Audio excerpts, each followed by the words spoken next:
मराठा आरक्षणाच्या आंदोलनाचं स्टेरिंग ज्यांच्या हाती आहे ते मनोज जरांगे पाटील आज वेगळं स्टेरिंग हाती घेतलेलं आहे। कारण हे आंदोलन त्यांना पुढे घेऊन जायचे। आतापर्यंत अंतरवाली आणि मराठ्यामध्ये त्यांचा सगळा विस्तार होता, मराठवाड्यामध्ये विस्तार होता। आता मात्र ते मुंबईकडे रवाना झालेत आणि त्यांच्या आंदोलनाचं स्टेरिंग हळूहळू आता ट्रॅक्टर आणि अशा गाड्यांवर आलेलं आहे। विशेष म्हणजे मनोज जरांगे पाटील यांनी फक्त मुंबईला जाण्यासाठी ट्रॅक्टर आणि इतर चारचाकी वाहनं चालवण्याचं स्किल गेल्या 2-3 दिवसापासून हस्तगत केलेलं आहे। तुमचं कौतुक करावं तेवढं कमी आहे।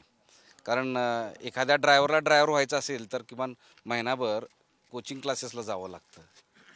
तुम्ही मात्र 2-3 दिवसातच हे स्टेअरिंग हातात धरून गाडी दामटायला लागलेली आहे। हे गाडी येते समजा मला थोडी थोडी पहिल्यापासून, पण हे ट्रॅक्टर मात्र पहिल्यांदाच मी आज बसलो सकाळी त्याच्यावर। पहिल्यांदाच जीवनात कधीच मी चालवायला त्याला बसलेलो नाही।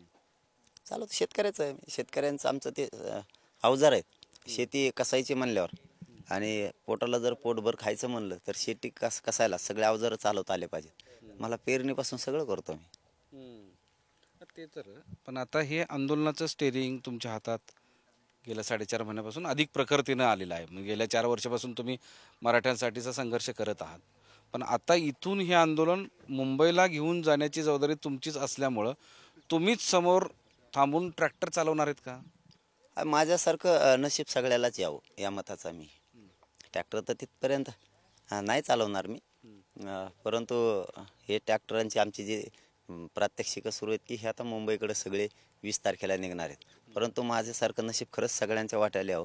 मला माझ्या गोरगरीब मराठ्यांचं काम करायला मिळालं, म्हणजे माझा जीवाचं मला एखाद्या वेळेस बलिदान करायची वेळ आली तरी मी खरंच मला स्वतःला नशिबान समजणार आहे की आता शेवटच्या श्वासापर्यंत लढायचं, पण मात्र मराठ्यांना हे शेवटचा लढा समजून आरक्षण मात्र आता मिळून द्यायचं, आता नाही मागं हटायचं। आता तुम्ही म्हटलं की गाडी पूर्वी येत होती पण आता जास्त क्लिअर यायला लागले। 3 पायाखाली काहीतरी 3 असतात बघा, ते काय काय म्हणतात, काय काय असतं ते?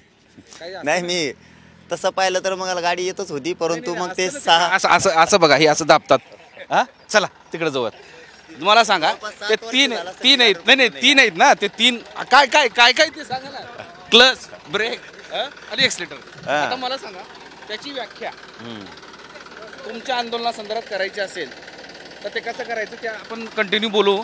चला वर। आता क्लचच महत्वाचा आहे, ब्रेक नाही दाबायचा। आता गिअर क्लच दाबायचा, एक्सिलेटर वाढवायचं, क्लच दाबायचा, गिअर टाकायचा आणि एक्सिलेटर वाढवायचं। आता ब्रेक नाही दाबायचं, ब्रेक नाही नाही आता ब्रेक नाही दाबायचं। आपण थोडं सारखा बसू द्या, मला पण बसू द्या। रिस्क घेऊन बसतोय मी, रिस्क घेऊन बसतोय। एक प्रत्येक वेळेस नाही प्रत्येक वेळेस एक फेरी मारतील, ते सगळ्यांना फेरी मारतील, एक फेरी मारतील सगळ्यांसाठी। तर हळू जरा हा ट्रॅक्टर आहे, जरा रिस्क घ्यावीच लागते। बरं चला वा पुढं या, तुम्ही वर या वर या, चप्पल काढूस तर। चला आता आपण मनोज जरांगे पाटील यांच्याबरोबर मुंबईला जाण्यासाठी ट्रक चालवण्याचा स्किल। ओ काका मोबाईलवाले हा इकडे चला। काय काय दाबले? अरे ट्रॅक्टरलाच विचित्र दिसतं हो, आहे ना? ब्रेक आहे का नाही? उतरायचं का माणूस? दुसरं ट्रॅक्टर कुठे आपलं?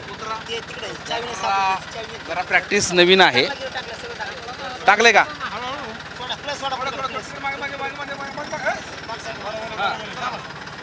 लांबून घ्या।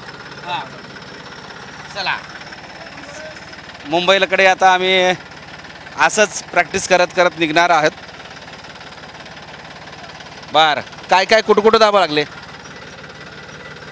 Clutch, race, gear. किती दिवसात बऱ्यापैकी? सकाळीच पहिल्यांदाच बसलो ट्रॅक्टरवरती।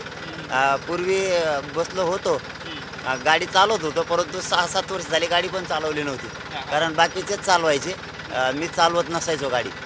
परंतु आज बसलो गाडीवरती पण आणि ट्रॅक्टर चालवायला सुद्धा आज बसलो। आता हे ट्रॅक्टर जेव्हा तुम्ही घेऊन चाललात, पण शेवटी कुठंतरी थांबावं लागतं, तर आरक्षणाच्या आंदोलनाचं हे स्टेरिंग कुठंतरी थांबावं लागतं, ब्रेक धरावं लागतो असं तुम्हाला वाटत नाही का? आणि तो थांबा कुठं येणार आहे का मुंबईतच त्या थांब्याचा शेवट? आता ते मुंबईतच थांबतात, आता नाही थांबत मध्ये, आता मध्ये नाही थांबणार. आता आपण जाऊया, फास्ट जाऊया. तुम्ही इकडून या, कॅमेरामॅन इकडून या, तुम्ही मागून या. जावा तुम्ही. चला आपण आता एक चक्कर मारूयात. टाका सेकंड टाका. हा. वा.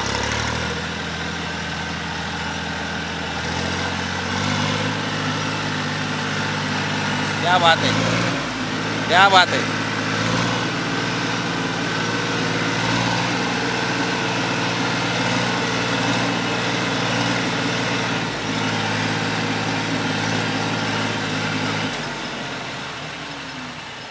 अशा पद्धतीनं आता ब्रेक धरूयात.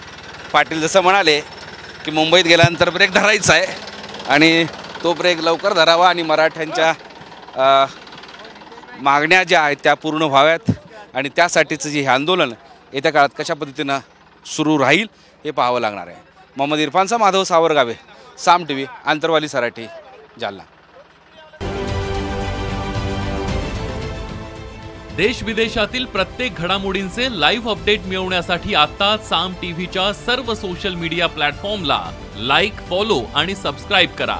तसंच सर्व नोटिफिकेशनसाठी बेल आयकॉन प्रेस करायला विसरू नका.